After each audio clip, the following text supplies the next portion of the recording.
Hello and good evening, I'm Melisa Idris. And I'm Sharaad Kuttan. Welcome to Consider This, the show where we want you to consider and then reconsider what you know of the news of the day. Now, tonight on the show, we'll be discussing what a Biden-led White House will bring to international diplomacy and trade, particularly with China, as well as Malaysia's and ASEAN's roles in navigating China-US relations. Joining us on the line tonight to discuss this further, we have Professor Woo Wing Thye.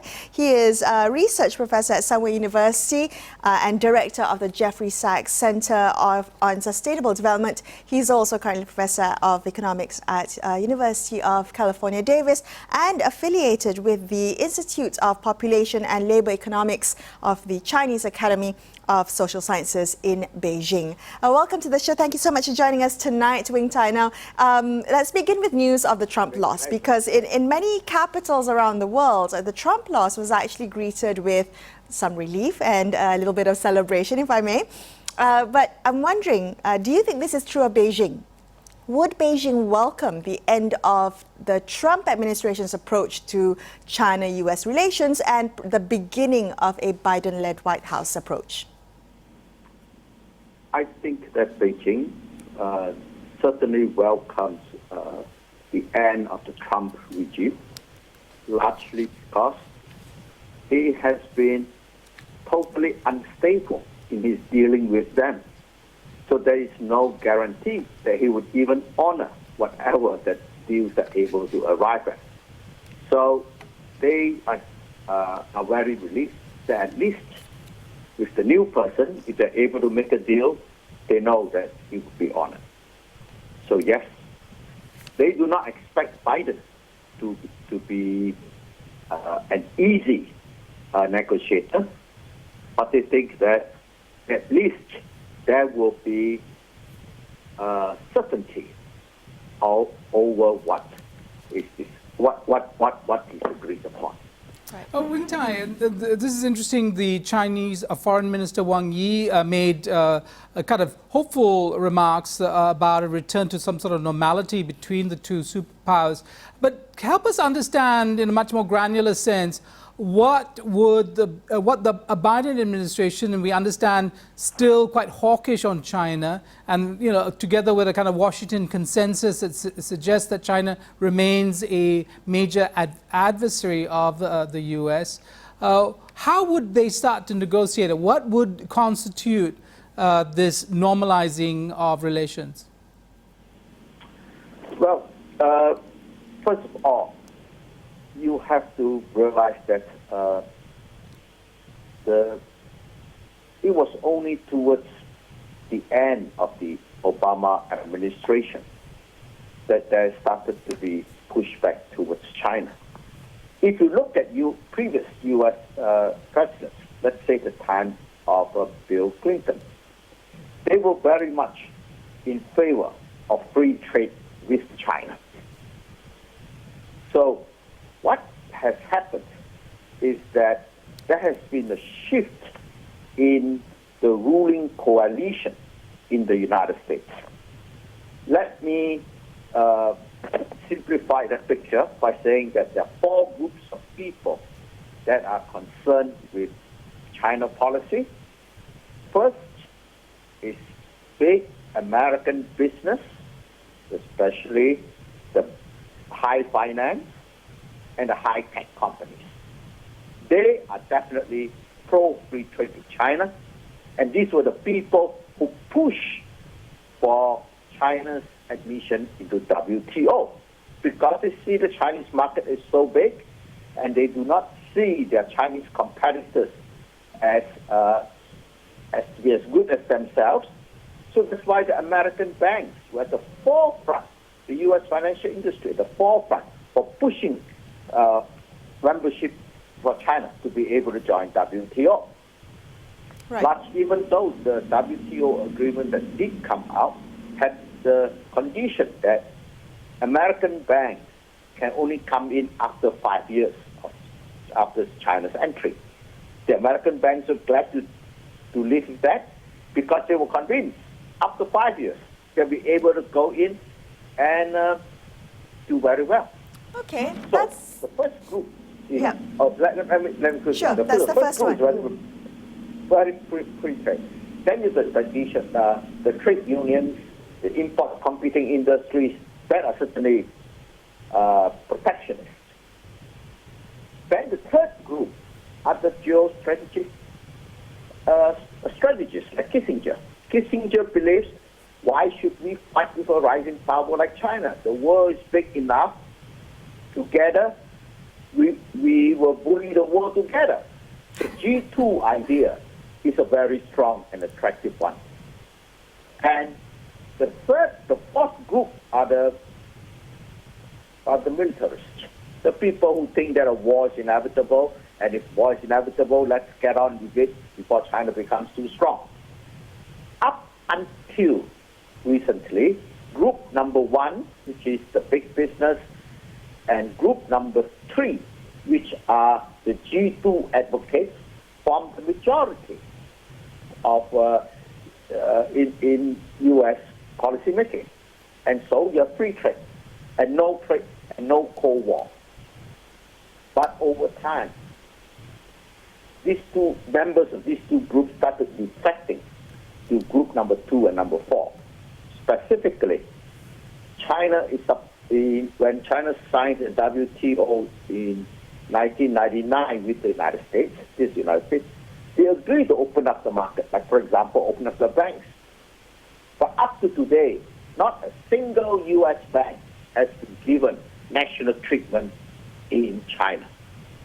So you can see why big banks have turned against China and now pushing for trade war.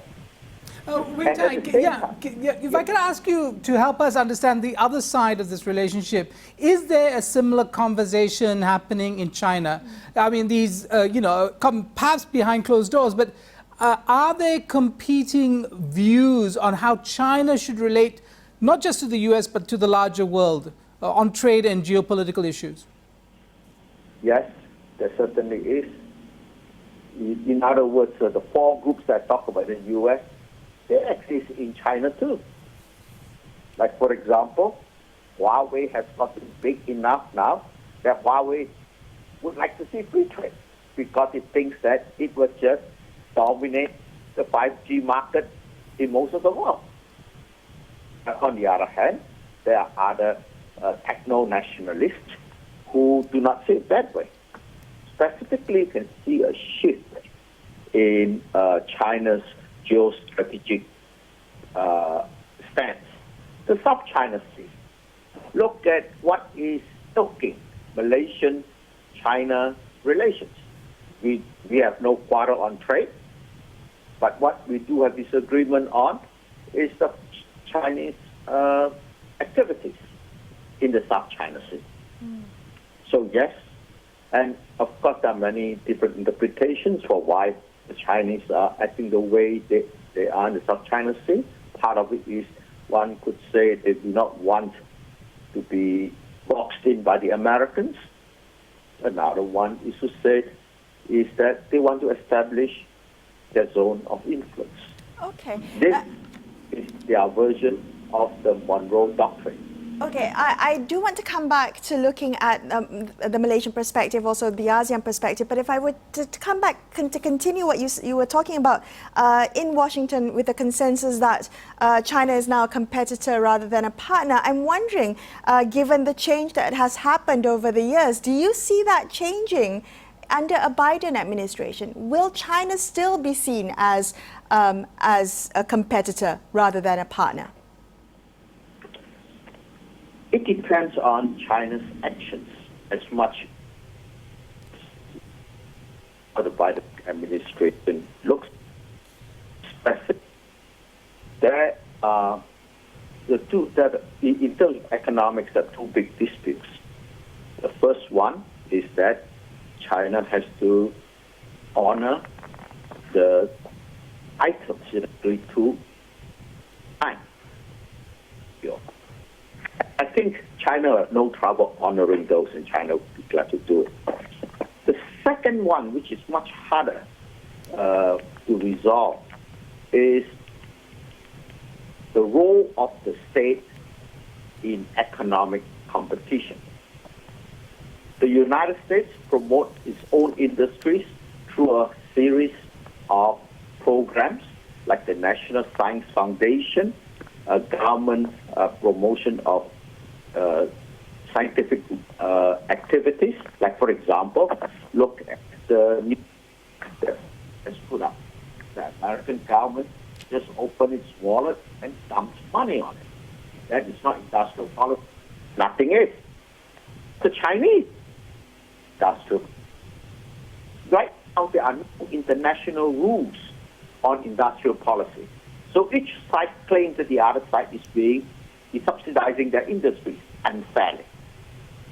Then there is that tricky, which is Americans are claiming that Chinese buying on American enterprises.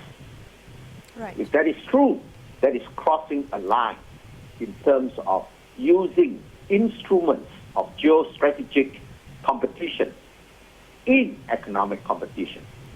Unless you can draw a line between instruments of geostrategic policy and instruments of economic policy, and then you use them only in those fields. You cannot have the army of one country spying on the private enterprises of the other country. Right. When army spy on army, that is normal. Company spy on company, that is normal. But when you go, so there has to be lines of basically of what is permitted when the state supports its industries. Understood. That is the big issue that they have to. Well, there is a lot that you've just brought up that we need to unpack on the show. We're going to take a quick break, but Wing Thye, we're going to ask you to stay on the line. Let's come back and continue this conversation. We'll be back in a couple minutes. Stay tuned to Consider This.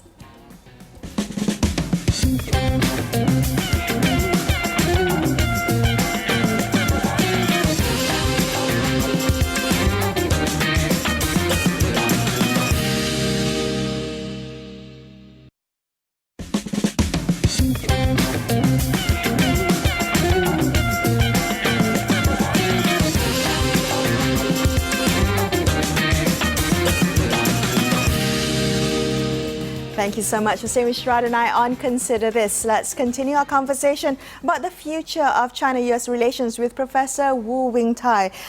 Wing Thye, let's move the conversation to multilateral trade agreements. The Regional Comprehensive Economic Partnership, RCEP, 15 member countries of the RCEP make up nearly a third of the world's population, account for about 30% of global GDP. Now, I'm wondering, because where you see the role of US in this, because they're not part of it, and because the pact excludes the US, it's also being read as the end of US hegemony in the region.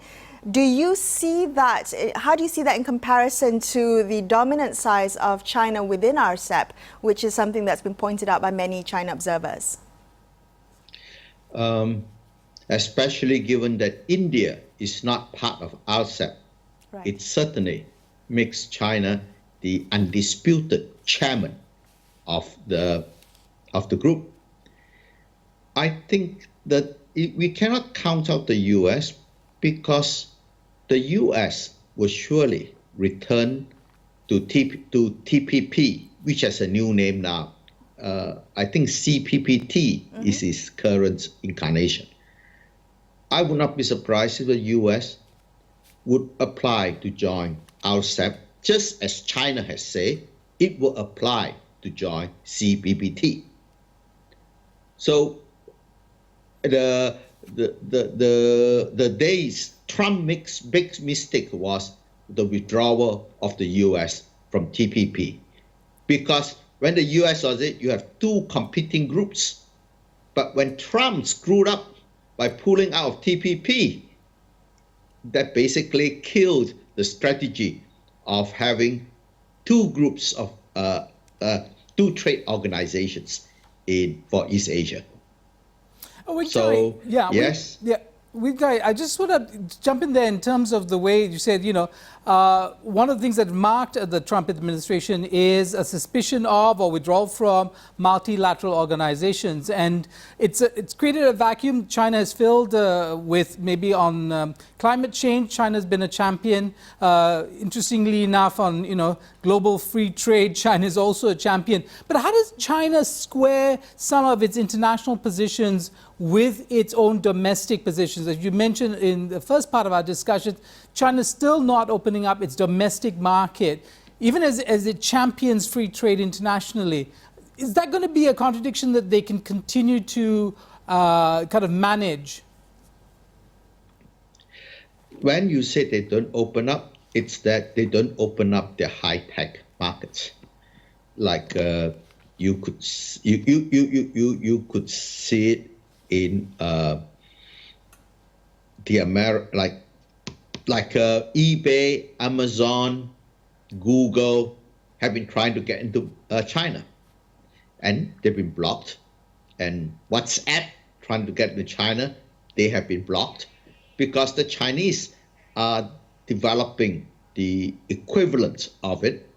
And over time, the Chinese have become almost as good at this as the Americans. Like you look at TikTok, they are certainly matching up with the Americans' technological prowess very well. So what the big issue there is, every country wants to develop its high tech. The question is, when does open competition become available for new high-tech products? The world has to agree on state support and state protection of high-tech industries. Right. I definitely see that, and I'm just wondering, Trump used a lot of, his rhetoric around nationalism to promote that fear of the China high-tech industry. I'm wondering, when it comes to Biden, do you think he will also stoke that fear? Do you think that Biden might also continue the trade tensions between China and the U.S.? Oh, I think that the Biden administration would certainly have the moral high ground on making China abide by the terms it signed in November 1999, which is the opening of China to foreign financial firms.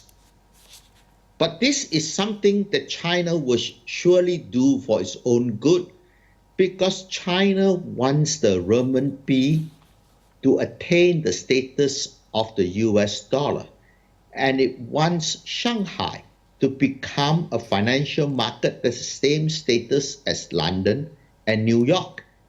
And China cannot achieve that if it does not allow foreign financial institutions to operate freely in China. So these are obstacles that the Chinese see as being obstacle to themselves too. So I'm quite optimistic that the Chinese would remove a lot of the trade barriers. But the one that is hard to remove would be the state protection for high-tech industries. Right. Just like the European Union protected the Airbus. Because otherwise Boeing would have dominated the world. So the question is, when should countries stop protecting their high-tech industries? Any particular new product.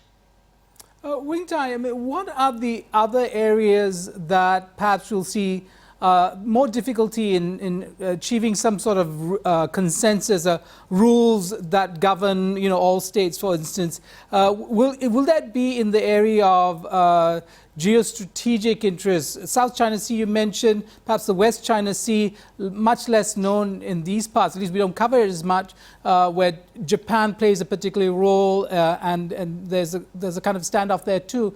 Where do you see these tensions much more difficult to resolve? I think the issue which could make a big mess of everything is Taiwan. In other words, let us try to decipher why has China gotten much more active in the South China Sea.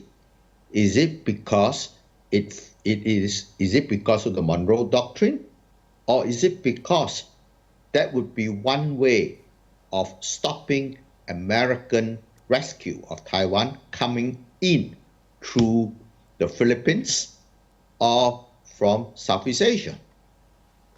So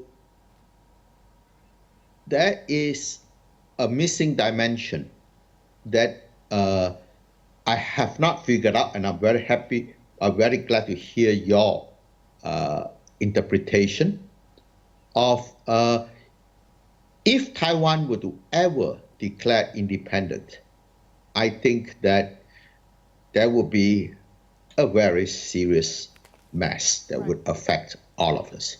Okay, well, So, in the last couple of minutes that we have left during Thai, I do want to ask you, coming from a Malaysian position, and you looking at the future of China and US relations, taking into account all these new variables, what do you think Malaysia should watch out for, look for, and pay attention to when it comes to the future of these relations? oh, Malaysia must do its best to prevent tensions between the two countries from rising, because when these two countries are at medium,